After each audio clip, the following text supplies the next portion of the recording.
Hello. Hello, this is She Said. How y'all doing? Welcome to the channel. I am out here, out amongst the people, and what I am doing is I'm getting ready to have my lunch because I had I took my medicine and then I got kind of busy and I said, "Ooh, let me get on out here and get me something to eat." So instead of breakfast, which is my favorite meal of the day, something you didn't know about me, my breakfast is my favorite meal of the day. So what I'm doing is I'm having my lunch now. It's after 11 o'clock. Don't really know exactly what time it is, but it's after 11 o'clock. And I'm out here at Sonic. And I have well, I'm going to do the best I can for you. Okay. It's the coney with the chili cheese, onions, jalapeno peppers, and mustard because that's how I like it. And I have the tots. And I'm drinking an unsweet tea. I know people will say, well, how you drinking unsweet tea? How you got? Well, if you had diabetes and you want something to drink, you'll get your unsweet tea. And what I put in it, which I don't have with me now, is stevia. I like sweet leaf stevia. I don't like them store brands and that name brand XY, whatever. I like the sweet leaf stevia.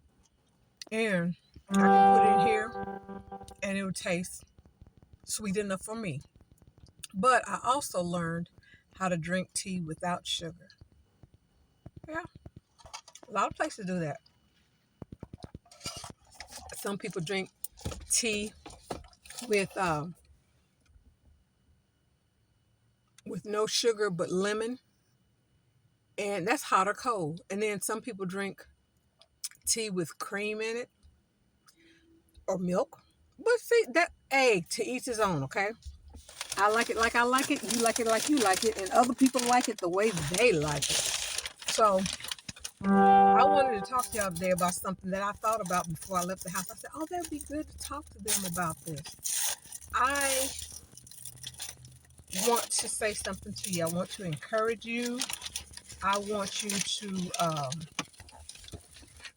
how do you say? I want you to remember and keep repeating to yourself, keep telling yourself, I got a garbage bag in the back. I do this. I do stuff. I do real different stuff. I do. I know I'm different. I was born different and it doesn't bother me, but it bothers other people. So, um, I'm gonna let you see this without the wrapping on it. So can y'all see that? Okay. So, um, I want to tell y'all, do not let people discourage you from doing things that God has put in your heart. Don't let they'll sit up and they will talk about you. How I know it's happened to me all my life, and I've been blocked and stopped because I let people. They didn't have the power to do it. It's because I let them do it. Okay, I got really dirty glasses. So don't let anybody tell you, oh, you can't do that. I've been told that all my life. Oh, you can't do that. Why can't I do it? Okay, here are some of the answers to why can't I do it. Even though I never asked them why can't I do it, but I'm gonna give you some of the answers. You're dumb. You're not smart. You don't make good grades. You da da da da da da da da da. Those are just some, you know. That's some of the stuff that people will tell you. But I'm gonna say this.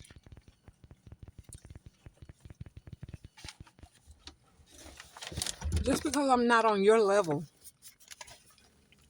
of intelligence or smart or whatever the case may be, did you never think that me, myself, and I don't learn the way that you learn?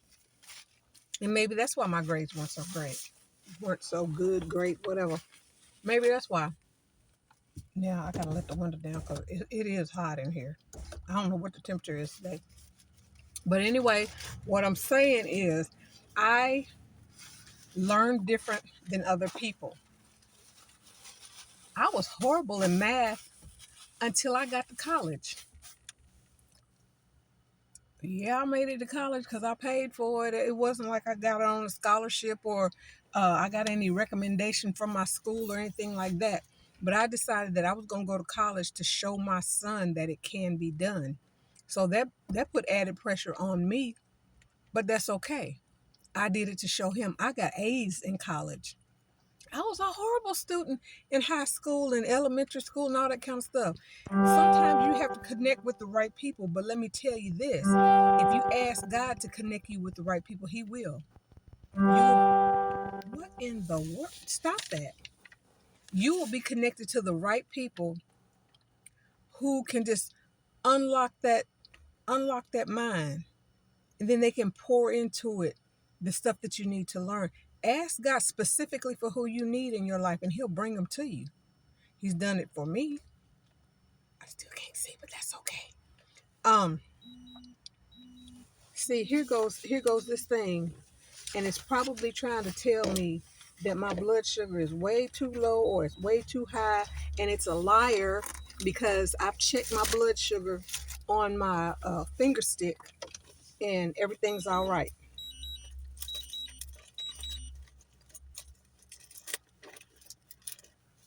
Okay, I can't find it's in here somewhere. I just want it to be quiet. Okay, I think you're in the middle, and there you are. Yep, it's saying that it's low. Well, I've already had my medicine today and XYZ and all that stuff. So this right here is not going to worry me. And I get to see my nutritionist. I get to see her day after tomorrow. This is the first. Uh, is it the first? I'll figure it out.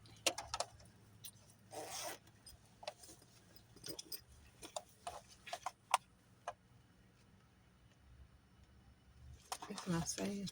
But you know what? I'm not really overly worried about it. Because when I get off of here, I can get on the phone and see and say. Okay, so I'm getting ready to get messy, y'all. I'm sorry, I don't mean to gross y'all out or anything, but I'm getting ready to get messy. I'm going to eat this because I am hungry. I don't see a fork or anything.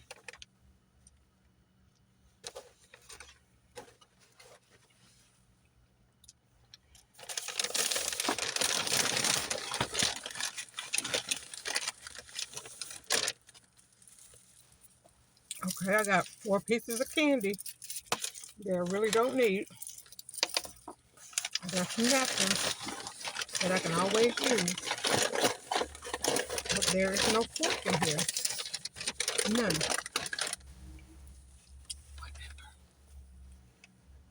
So, back to the topic.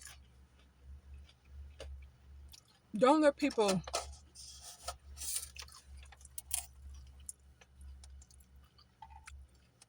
don't let people tell you that you cannot do something or you cannot accomplish anything. How would they know? Just because they see you walking around doing what you do, not paying them any attention, doesn't mean that um, you can't excel in areas that they know nothing about.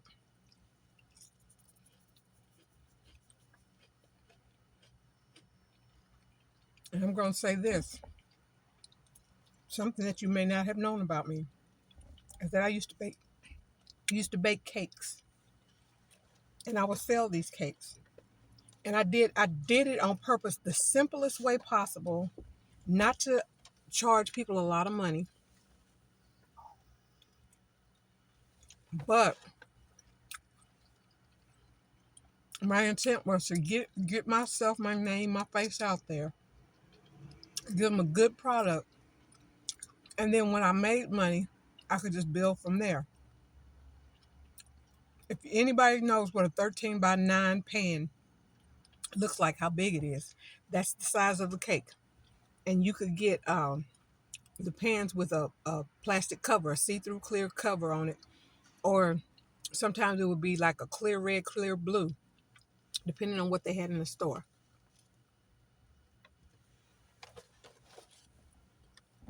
So I remember talking to a lady. She said, "I want to buy cake from you. I want to buy cake from you.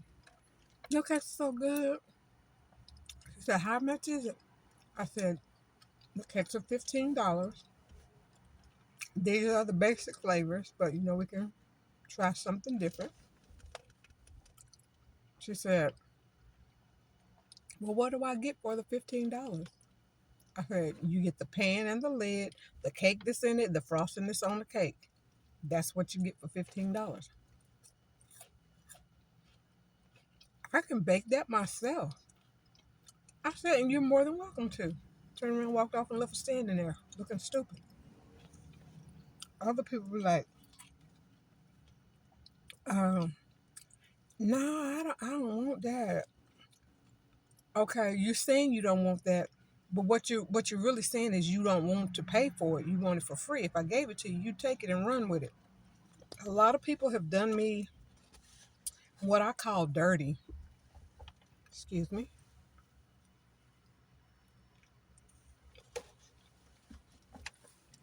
Because they thought that I was supposed to give them stuff for free. People thought that I was in business. People thought that I was in business to give stuff to them. They thought they were so special they wouldn't have to pay for it. That I loved them so much that I would hurt myself to be a blessing to them. I'm wiggling too much. I'm messing with this cord. So anyway,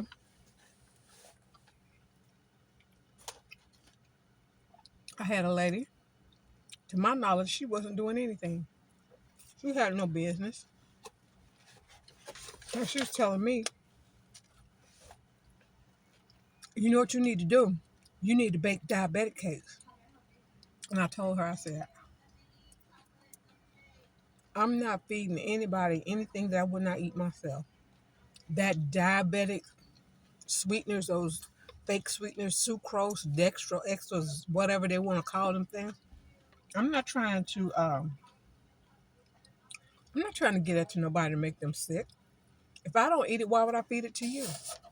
Now I know in what's going on in today's world, they're putting a lot of stuff in our food, and it's making people sick, people dying, people their health is declining and everything because they're putting all that goop in the food. Now, how can you, in good conscience, do that to anybody?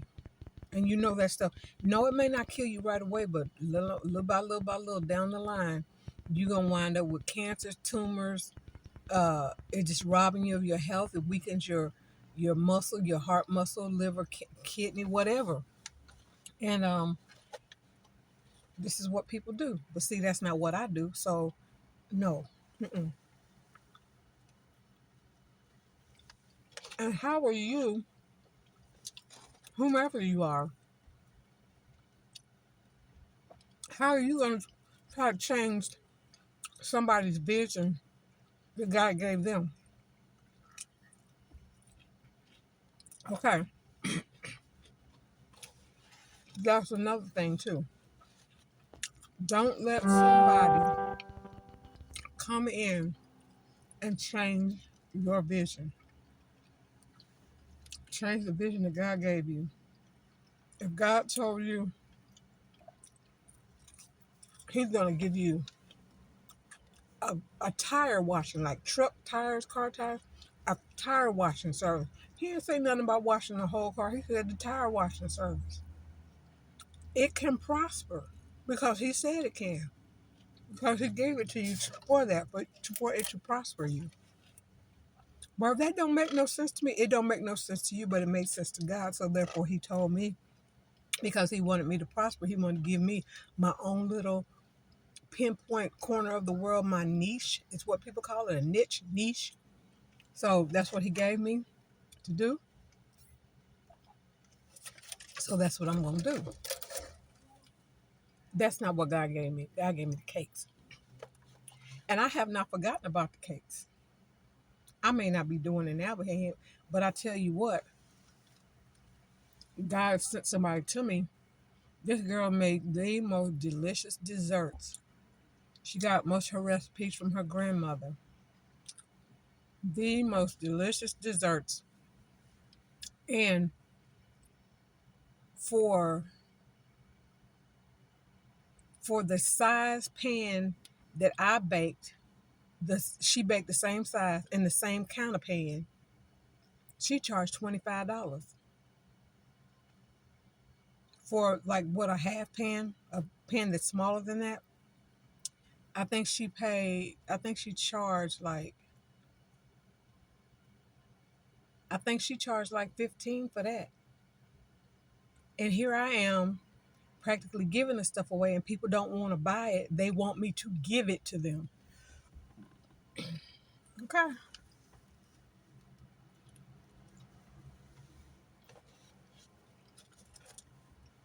I believe that there are a lot of books yet to be written. There are a lot of songs yet to be written. Most songs start as a poem. People are writing poetry and then somebody puts the music to it. Some people, they just start playing and they just start singing. The words that come to them, they get to singing and they write it all down. There's a song. There's different ways to do things. Don't let people tell you that your way is wrong. That ain't how you're supposed to do that. To you, my dear, my darling, mind your business. I found out that a man that I just love his music. I found out that he and I have the same process for learning the song. I believe everybody can sing and everybody can dance. I do. A lot of times people are like, oh, she can't sing. She can't hold a tune. No, but she is singing. You know why? Because God said make a joyful noise. He didn't say make a melodious tune. He said make a joyful noise. And the definition of dancing is the moving of your feet. Maybe not in the Merriam-Webster dictionary and all them folks, but I read somewhere in a commentary, a Bible commentary, that dancing is the moving of your feet. You're moving your feet around. It don't mean twerking and throwing your butt up in the air and all that kind of stuff. It don't mean that. But I'm just saying, you don't have to do what everybody else does. People in the world, they do their thing. They do some pretty foul stuff and think it's okay and they laugh about it. And I believe you should hold yourself to a higher standard.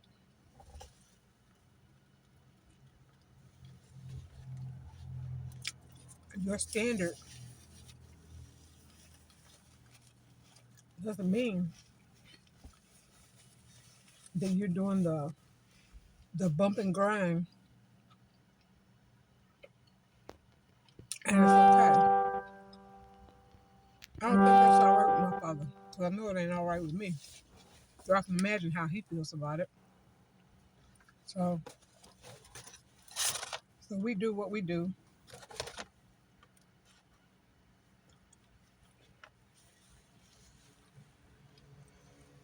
We do what we do and we get blessed by it. But when you're doing it the way the enemy has taught his children to behave, we are not going to be blessed by that.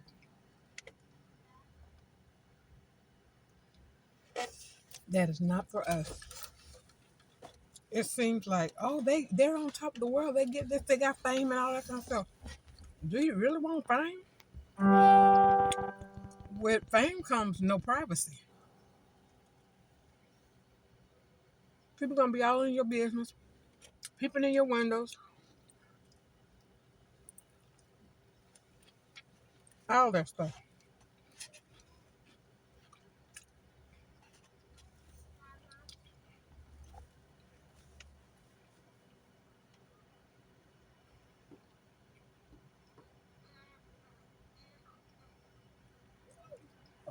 Just don't let people try to break you down, cut you off, stop you, put you on pause because they're not happy because they didn't think of it first or they didn't do it first. But let me tell you something. You don't have to be first. There is a market out here for everybody. I wasn't in my correct market. There was very few people that I provided a service for that I was supposed to be with. I was supposed to be with those people. They paid on time. They they never complained about anything. Because my my product was pretty much the same. Now I remember one time I made a product and I made a cake and it had a big old dip in the middle. And I was like, oh heck no. So I said, I'm not gonna waste this. What I'm gonna do is I'm going to zhuzh it up. And I put more frosting in that dip. And I decorated it with little gold beads made out of sugar and edible paint, edible ink, I would say. And I gave it away. I gave it to people just so you can try you. Here you go, have some cake, whatever, whatever. People ate it up, didn't care. I don't know if it's the sugar or just people just greedy. I don't know. And I remember even taking stuff to work, and a guy wanted to buy it, and he said, "Oh, can I pay you this?" I said, "Hey, how much would you charge me for that?" I said, "Well, how about $10?" He was like, "Well, how about five?" And I'm like, "Ooh, people."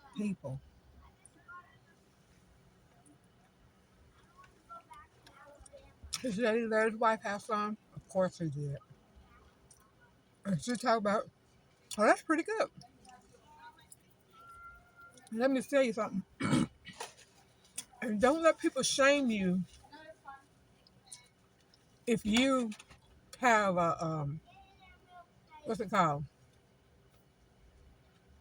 If you do a box cake as opposed to a cake from scratch, it's still a cake. Let your customer know this is what this is what I this is what I am making. This is what I'm providing. I'm providing a box cake.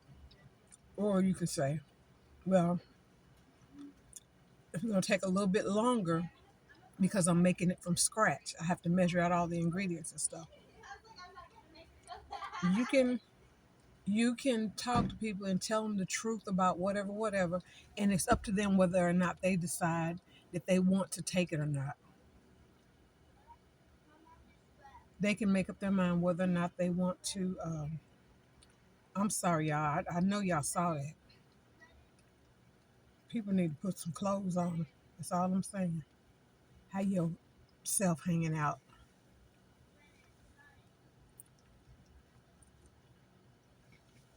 Don't nobody want to do that. So anyway, don't let people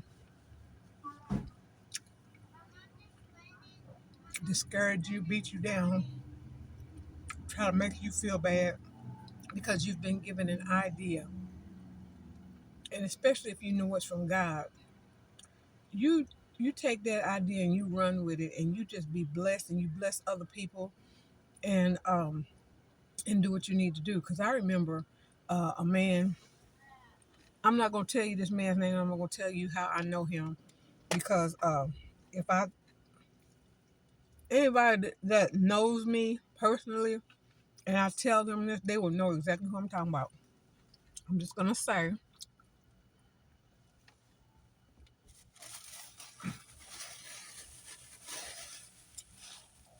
just gonna say that this man also told me that I was charging too much for my cakes. He said, "You are charged $7 for that cake." That's not what I came up with when I did the math. I have a friend. He doesn't live in the United States anymore. He lives in the Philippines. Brother Fred, if you ever see this, I'm talking about you, and you know I am. But I thank God for you. I used to call him and talk to him about all kind of stuff. Young guy. He's not a baby. He's a grown man, accomplished man. But he's somebody that I could talk to. And he told me one thing that just flipped the script. He just changed my world with one thing. He said, this is not what he said. This is my interpretation of what he said. Factor in the price of garbage bags. When you are making a product and you're earning money because you're renting a space, you got to factor that in to every product that you have. If you're making straws, you have to factor in the fact that you have to have a place to store this. You're paying rent on that. And even if you own it, you got to pay your taxes and upkeep on the building. So I'm just saying, some people don't know what they're talking about. And you oughta, and can you and will you make me such a, and you make it for them, and they were like, well, oh no, I thought you was gonna give it to me for, well, you already got one for you. You want another one for a gift? That's not gonna work. That's not gonna happen. So anyway, I just I want to see you do well. I want to see me do well. I want people to stop embarrassing themselves by telling people what they can't. I'm so sorry. By telling people what they can't do and how to do things. I wish somebody would come up to me and try to tell me how to bake a cake. Now, if you got a recipe, you can give me a recipe, and I'm going to tweak it. I'm going to bake it like the recipe says, and I'm going to taste it, eat it, and pass some out to other people too. Then I'm going to tweak it because I can't eat a whole cake by myself. I got diabetes, y'all. You know, I got the symptoms of diabetes in my body. But that ain't going to be forever. Okay, so anyway, moving right along. It's not kind, and some people are genuinely trying to help you. Some people are not trying to help you at all. Some people just want to see you fail just because they're not doing it. Oh, why didn't I think of that first? Baby, you can think of it first, last, around the corner, whatever ever you want to do. But okay, throwing the trash out.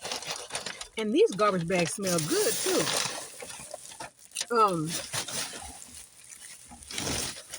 Wait a minute, let's put this up. Wash my hands. I was gonna go to Wally World to pick up some things. I'm gonna say this: if I don't have to work tonight, if they say you can go home, I think I'll go to Wally World and get what I need. I don't feel like doing a lot of stuff right now. I'm chilling. I did some stuff at the house last night. I went outside and did some stuff. I harvested my onions, my little bitty onions, but they're bigger than they were when they started out, and I'm happy about that. And they're drying. You know, a lot of things you pull out of the garden, you don't just eat them right away. You I guess they say you let them cure. I say you let them dry. But like sweet potatoes and potatoes, you don't just start eating those things. You let them have a season to dry. You know, I don't know how to explain it to you because I'm not a farmer, but I am I'm a wannabe gardener.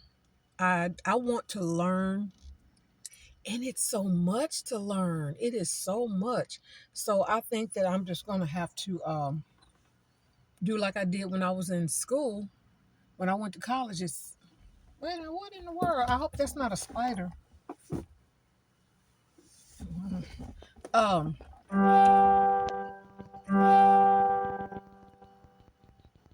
what I'm saying? What am I saying? What was I saying to you? I might have to do like I did while I was in school, in college. I would come home. Okay, first of all, I get up in the morning, get my son out and off to school. Then I would go to work. I would work all day, and I'm telling you, I've only had one job. I had one receptionist job, one desk job in my life. That's it. The rest of them have been manual labor. So it wasn't easy, but it had to be done, and I did it, and I, made money, took care of my child. So anyway, I I would go to work, get off work, go get me something to eat. If my son was at home, I already had stuff for him to eat, and sometimes I'll just pop in and check. You better pop in on your kids and check on him, see if he's all right, see if he had anybody in the house that wasn't supposed to be in my house, which was nobody was supposed to be in my house but him. So anyway, you go and you do all that, and then I would go to school. I would eat me a dinner, and it was probably a sandwich. Then I would go to school for like 4 hours. Yeah,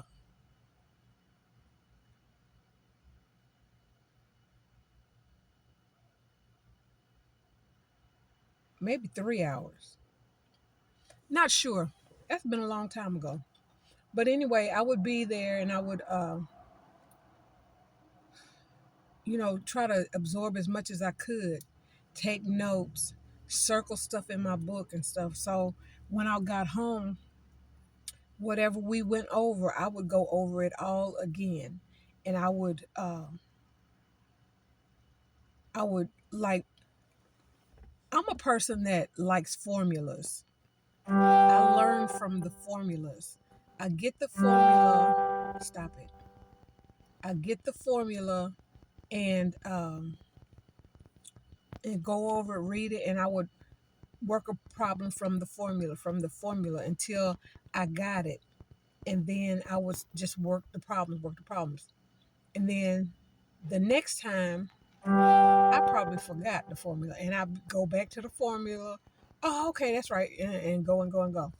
All right, so I was, I wasn't good at math in school, and went on and got, I went on and learned, and I got myself a tutor. I paid for a tutor. This girl she just charged me $5 an hour. She said $5 an hour, and she said it shouldn't take no more than an hour to go over your homework and this, that, and the other, da da da. And she was a great help. She was a nurse. She was a great help to me for me to open up my understanding on stuff. And I don't think she was the one that suggested the formulas. Look at the formula. I think that God gave me that to look at the formula, how the problem is worked. This is how you work this problem, these problems. And so that's what I did, and I did way better. Now, don't ask me to do no algebra right now, because I will have to go find a book and get the formula or Google it or something. So anyway, I like I said, I don't learn like everybody else, and there's very few teachers that could reach my understanding. Very few. I remember an English teacher. She was a big, tall woman with a beehive hairdo, and she's how I started understanding English. I wish I had had her from the time I was little bitty until I got an understanding where I could just go off on my own and do this, that, and the other, and write books and whatever, whatever. But anyway, I believe there's a book inside of me. I believe there are several books inside of me. I'm not gonna I'm not gonna slow down on what I'm doing to write a book. I stopped journaling uh, when C-19 came around. I stopped journaling because I was too sick, too depleted, no energy to write anything. And I just altogether stopped journaling. I think I might have written a couple of things down, but I I remember, God knows, and that's not a part of my life story that I think that's important. The part that's important is that I'm still alive. I overcame and I'm alive. I'm an overcomer because of what Jesus did for me. I overcame. And he said we overcome the enemy by the blood of the Lamb. That's the shed blood of Jesus on the cross, and the words of our testimony. When we tell what God has done for us, we let people know what happened. And y'all, I'm still getting sleepy for real. Um, the When we do that, we become overcomers. We can overcome the enemy. See, that's another weapon also. We have so many weapons that we don't use. You're supposed to tell people about the goodness of God, but some people, I'm gonna just say this. I'm gonna say it because it's true.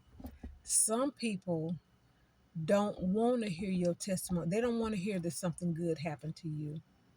But God said, tell it.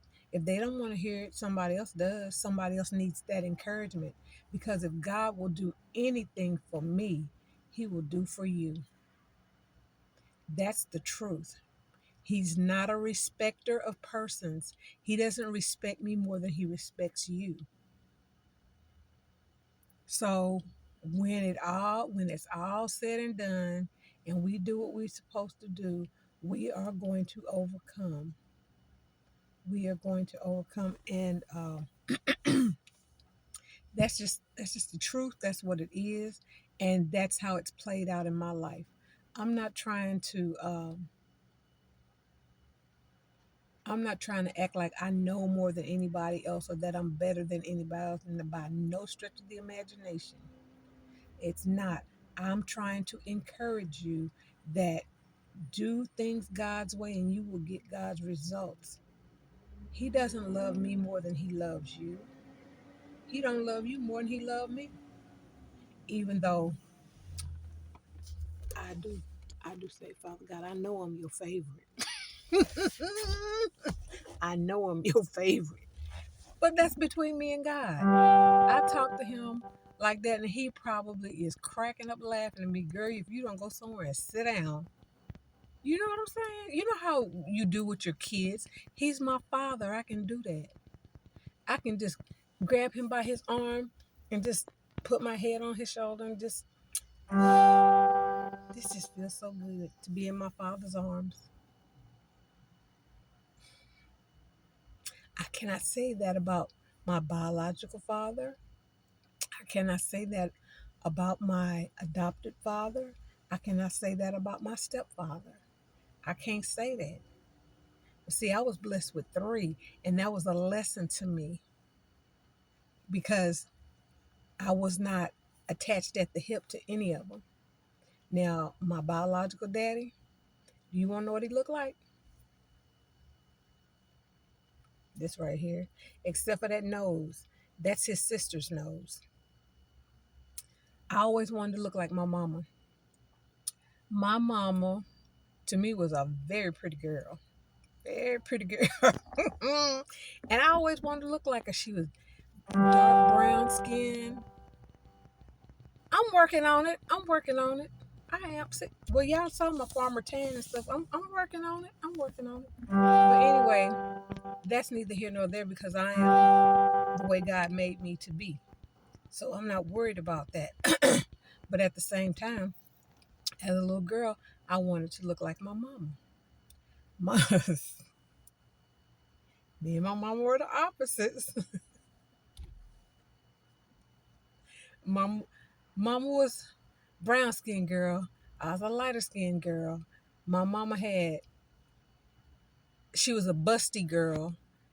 Me not so much. My mom had ironing board butt, and I had boom boom.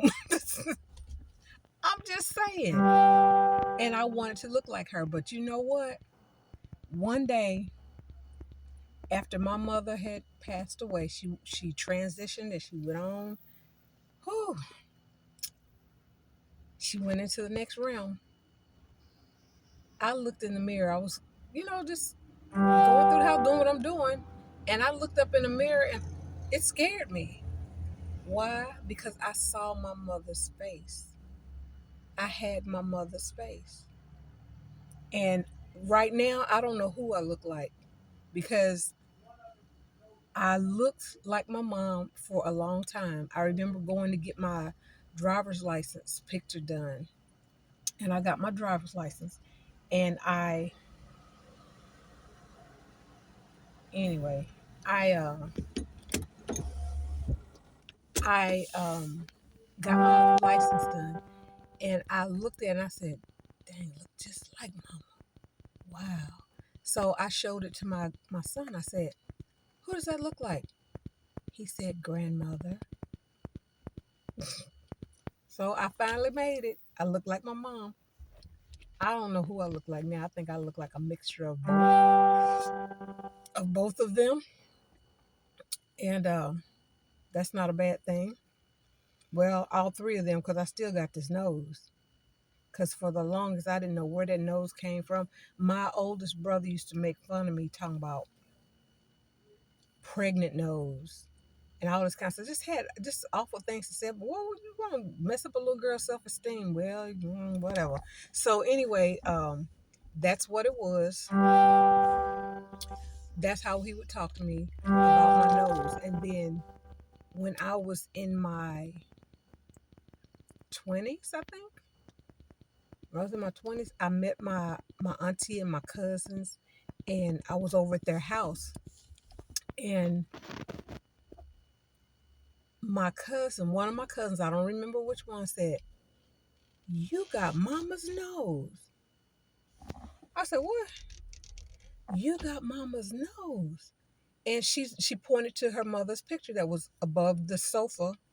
And she said, you got my mama's nose. I said, oh my God. I was wondering where I got that thing from. I did not know. I was just I was made to feel like it was ugly and it was a shame. And it was huge. Yeah, it's pretty big. But anyway, my dad had a Roman nose. He had a more of a Caucasian nose. My mom had a wide African nose. And my brother, the oldest boy, he got that nose. I haven't really paid attention to the other two boys. I am hot, and I think I should be on my way. Um, so so anyway, I feel like people are looking at me, and they probably are. Like I said, people think I'm crazy, but I don't care. I don't care. But anyway, that's where I got the nose from. So I'm gonna say that I'm gonna end this because we're almost 45 minutes, and I'm gonna say goodbye. So you all be blessed, be safe, be prosperous, be productive, and remember that you are loved and you are cared for. And you know what else I'm going to say? Love them anyway. Regardless of if they act like they got some sense or not, love them anyway. And remember this one also. Repent. If you mess up and you fall down, get back up, repent. And then keep on moving with your life. Do not let the devil hold you captive. If you make a mistake, you made a mistake. You just admit to it and repent. Turn from the sin and run back to God. Because he loves you and he's not going to turn you away. God will not turn you away. So I'm saying all that to say I'm speaking Psalms 91 over you. And I want you to go look that up, read it. I read it the other day. Go back to some of my videos and I read it to you. So you can look at that. And Romans 10:9-10 is telling you how to be saved, baby. Pray. Read it and pray. Pray it. Pray it. Pray it back to God. And I am sweating and hot and probably not smelling too fresh right now with all these onions and stuff up in here.